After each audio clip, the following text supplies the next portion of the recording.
तो अहाँ सब देख रहल छे कि लड़का लड़की छे और सिंदूर दान के प्रक्रिया शुरू भ रहल छे। देखियो पूरा मिथिला के रीति रिवाज से देखियो और देसी घी से मांग अथी को पहले गीला करल जेते मांग के। देखो कक्की है लकड़ी के जे साज सौरे की दुकान में मिले है पूरी तैयारी के साथ।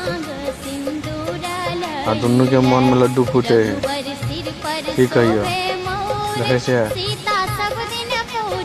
ये पूरा प्रक्रिया है सिंदूर दान के। बाकी यहाँ के देखो देखे कथी कथी है लावा मोरी कथी सिंदूर दान के प्रक्रिया में से सब चल जाए। देखो बुआ जी कैसे सिंदूर दान में कोनो गीत चालू करे केला सिंदूर दान वाला। ये देखिए मूली माला जे चीज के से सब।